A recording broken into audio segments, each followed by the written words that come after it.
स्वागत है झारखंडी हिंदी न्यूज पर। चलिए जानते हैं झारखंड की छोटी बड़ी सभी महत्वपूर्ण खबरों को।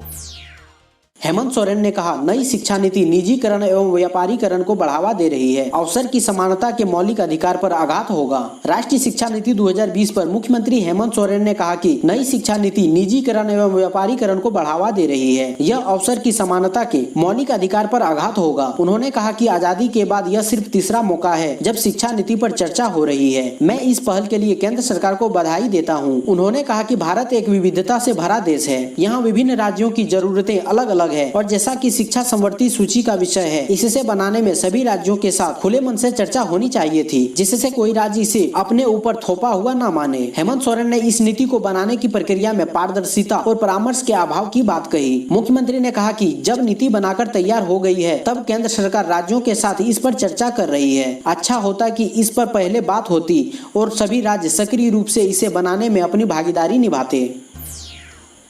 प्रारंभिक शिक्षकों का अंतर जिला स्थानांतरण हो। झारखंड प्रारंभिक शिक्षा संघ गढ़वा जिला इकाई की बैठक शालिग्राम अग्रवाल राजकीय मध्य विद्यालय सोनपुरवा में हुई। बैठक में मुख्य अतिथि के रूप में प्रदेश महासचिव बलजीत कुमार सिंह मौजूद थे। सर्वप्रथम शिक्षा मंत्री जगन्नाथ महतो द्वारा प्रारंभिक शिक्षकों के हित में उनको उनके गृह जिला में स्थानांतरण करने के निर्णय का स्वागत किया गया। इसके पश्चात प्रारंभिक शिक्षकों के अंतर जिला स्थानांतरण का एक सामूहिक अवसर दिए जाने की मांग की गई। बैठक में मंत्री मिथिलेश ठाकुर द्वारा पत्र जारी कर गढ़वा जिला के प्रारंभिक शिक्षकों की सेवा संपुष्टि करने का निर्देश का स्वागत किया गया तथा कहा गया कि निर्देश दिए जाने के बावजूद विभाग की ओर से शिथिलता बरती जा रही है।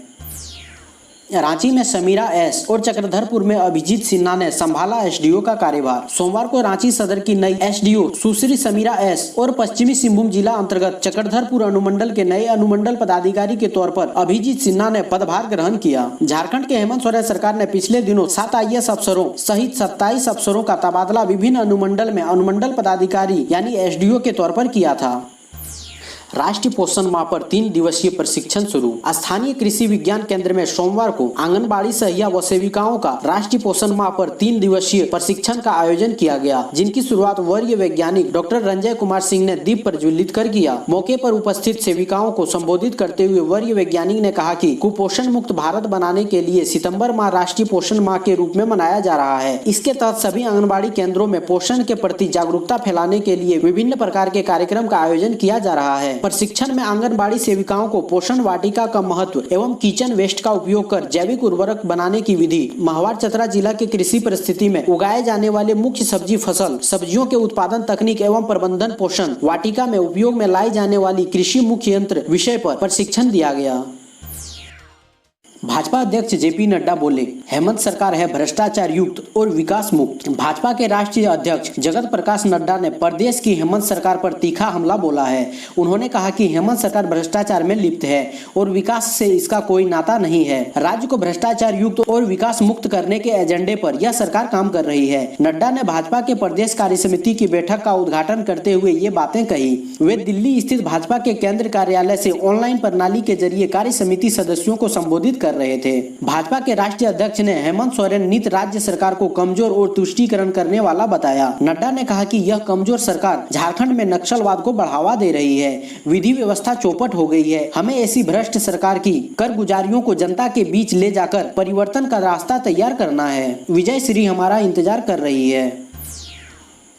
कोरोना संकट के बीच झारखंड के 20 जिलों के लिए आई खुशखबरी। देश में बढ़ रहे कोरोना संक्रमण के बीच झारखंड में राहत की खबर है। यहाँ 24 में से 22 जिले में संक्रमण की दर राष्ट्रीय औसत से काफी कम है। सिर्फ 2 जिले रांची और पूर्वी सिंहभूम में पॉजिटिविटी रेट राष्ट्रीय औसत से ज्यादा है। देश में पॉजिटिविटी रेट अभी 8.46 है, जबकि झारखंड में 20 जिले ऐसे हैं जहाँ संक्रमण दर 6% से भी कम है। शनिवार तक मिले आंकड़ों के अनुसार संक्रमण के मामले में रांची राज्य में सबसे ऊपर है। राज्य स्तर पर बात करें तो झारखंड की स्थिति राष्ट्रीय स्तर पर बेहतर है। झारखंड की पॉजिटिविटी राष्ट्रीय औसत से लगभग आधी है। राज्य में अभी संक्रमण दर 4.56% है। एक तरफ जहां राज्य की पॉजिटिविटी दर 4.56% है, वहीं 6 जिले ऐसे हैं जहां की पॉजिटिविटी 2 से 3% के बीच है। वहीं 3 जिलों में पॉजिटिविटी 3 से ज्यादा और 6% से कम है।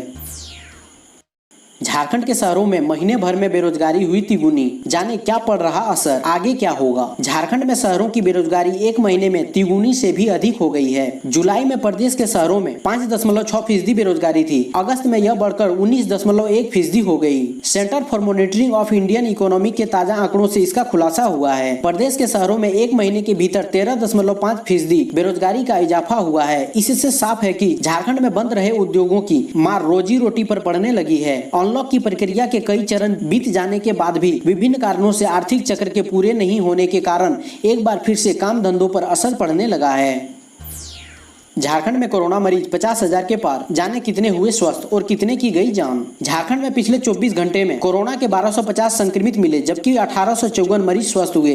राज्य में अब मरीजों की संख्या 50,000 के पार कर गई है। झारखंड में अब तक कुल 51,070 कोरोना संक्रमित मिले हैं। इसमें 36,184 स्वस्थ हो चुके हैं। इसके साथ ही राज्य की रिकवरी रेट 70.86 पर पहुंच गया है। झारखंड में रविवार को 7 संक्रमितों ने दम तोड़ा। इसके साथ ही मौत का आंकड़ा 469 पर पहुंच गया।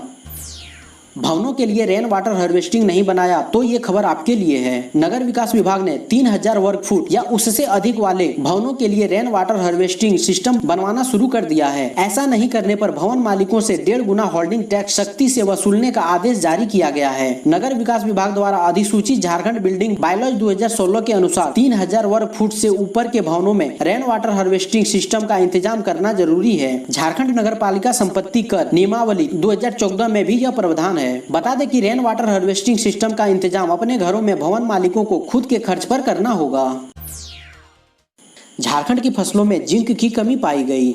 झारखंड में 13 जिलों में हाल में बिरसा कृषि विश्वविद्यालय में मृदा विज्ञान एवं कृषि रसायन विभाग की ओर से किए गए सॉयल सर्वे में मिट्टी में 20 से 30% उपलब्ध जिंक में कमी पाई है। इसका असर फसलों विशेषकर धान, मकई आदि पर देखा जा रहा है। ये जिला है रांची, बोकारो, साहिबगंज, रामगढ़, हजारीबाग, चतरा, गढ़वा, लोहरदगा, लातेहार, कोडरमा, खूंटी, जामताड़ा और गिरिडीह। बिरसा कृषि विश्वविद्यालय के मृदा वैज्ञानिक डॉक्टर अरविंद कुमार ने बताया कि कुछ वर्ष पहले तक झारखंड के लाल लेटेराइट मिट्टी में जिंक की पर्याप्त मात्रा में देखी गई। ऐसे में यहाँ की मिट्टी में जिंक की कमी पाया जाना बेहद चिंताजनक है। दुनिया भर में कोरोना का टीका उपलब्ध कराएगा यूनिसेफ। मुहिम में 170 से ज्यादा देश शामिल। कोरोना वैक्सीन आने के बाद सभी देशों को यह उपलब्ध हो सके, इसके लिए यूनिसेफ इसकी खरीद और उपलब्धता का जिम्मा स्वयं उठाएगा। संयुक्त राष्ट्र बाल कोष यानी यूनिसेफ दुनिया का सबसे बड़ा एकल टीका खरीदार है, जो सालाना 100 देशों की ओर से नियमित टीकाकरण और संक्रमण रोकने के लिए 2 अरब से ज्यादा टीकों की खरीद करता है। टीके की खरीद और वितरण प्रयास में 170 से ज्यादा देश शामिल है और यह अपनी तरह का दुनिया का सबसे बड़ा और तेज अभियान हो सकता है। अनलॉक में चुपके चुपके घरों में घुस रही महंगाई, कीमतें बढ़ाकर कंपनियां कमा रही मुनाफा। अनलॉक में लोगों की गतिविधियां बढ़ाने के साथ ही एफएमसीजी उत्पादों की कीमतें चुपचाप बढ़ाकर कंपनियों ने घरों तक महंगाई का रास्ता बना दिया है। कोरोना से संघर्ष कर रहे लोगों के लिए इससे खराब स्थिति क्या हो सकती है कि सामग्री की कीमतें बढ़ने का कोई ठोस कारण बाजार में उपलब्ध नहीं। जिस प्रकार से खाद्य पदार्थों और घरेलू इस्तेमाल की सामग्रियों की मांग बढ़ रही है, उससे तो कीमतें कम होनी चाहिए थी, लेकिन इसका उल्टा प्रभाव पड़ रहा है।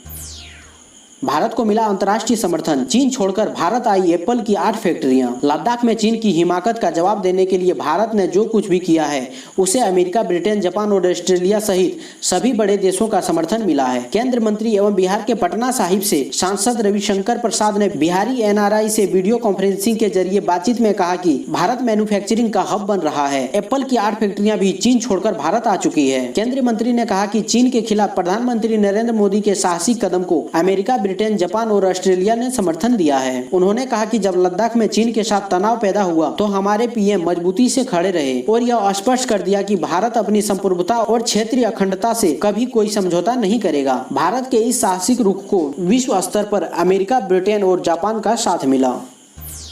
वोडाफोन आइडिया ने लॉन्च की अपनी नई ब्रांड पहचान। यह है कंपनी का नया लोगो। वोडाफोन आइडिया लिमिटेड ने सोमवार को बड़ी घोषणा की है। कंपनी ने सोमवार को अपने ब्रांड की रीलॉन्चिंग की है। कंपनी ने VI के रूप में अपने आप को रीब्रांड किया है। इस तरह कंपनी ने लोगों के बीच अपनी पूरी तरह से एक नई पहचान बनाने की कोशिश की है। अधिकारियों ने कहा कि इस नए ब्रांड को लाने के पीछे उद्देश्य कॉल की बेहतर गुणवत्ता और उससे जुड़ी सेवाओं की उत्कृष्टता सुनिश्चित करना है। कोविड वार्ड में बढ़ा संक्रमण का खतरा, 10 दिनों में भी बदली नहीं जा रही कोरोना मरीजों की बेडशीट। रांची के रिम्स अस्पताल में कोविड मरीजों पर प्रबंधन ध्यान नहीं दे रहा है। कभी कोविड वार्ड के बेड से मरीज जमीन पर गिरा मिलता है तो कभी गंदगी को लेकर शिकायत मिलती है। इधर कुछ दिनों से ट्रामा सेंटर के कोविड वार्ड और पेइंग वार्ड के कोविड वार्ड में गंदी बेडशीट की शिकायतें मिल रही है। पेइंग वार्ड में भर्ती मरीजों ने बताया कि जब से वे वार्ड में भर्ती हुए हैं तब से एक बार भी बेडशीट नहीं बदली गई है, जबकि कोविड मरीजों के लिए खास तौर पर साफ सफाई रखने का निर्देश दिया गया है। हर तीसरे दिन बेडशीट को बदलने का निर्देश है। मरीजों को यह सुविधा नहीं मिल पा रही है। झारखंड में 3 दिनों तक बारिश और वज्रपात का अलर्ट, जाने अपने शहर का हाल। मौसम विभाग के अनुसार आज से 3 दिनों तक झारखंड के कई जिलों में वज्रपात की संभावना है। इसे देखते हुए देवघर, धनबाद, दुमका, गिरिडीह, गोड्डा, जामताड़ा, पाकुड़, साहेबगंज, पूर्वी सिंहभूम, पश्चिमी सिंहभूम, सिमडेगा, सरायकेला खरसावां, रांची, बोकारो, गुमला, हजारीबाग, खूंटी और रामगढ़ जिले के लिए येलो अलर्ट जारी किया गया है। इसके साथ ही खेत में काम कर रहे किसानों को वज्रपात की स्थिति में मौसम विभाग ने पेड़ और खंभों से दूर सुरक्षित स्थान पर शरण लेने की सलाह दी है। साथ ही इन इलाकों में जो किसान और आम लोग एंड्रॉयड मोबाइल फोन चलाते हैं उन्हें मौसम विभाग का दामिनी ऐप डाउनलोड करने की सलाह दी है। इस ऐप के जरिए वज्रपात से पहले मोबाइल पर अलर्ट मिल जाता है। इससे जान और माल की हानि को बचाया जा सकता है।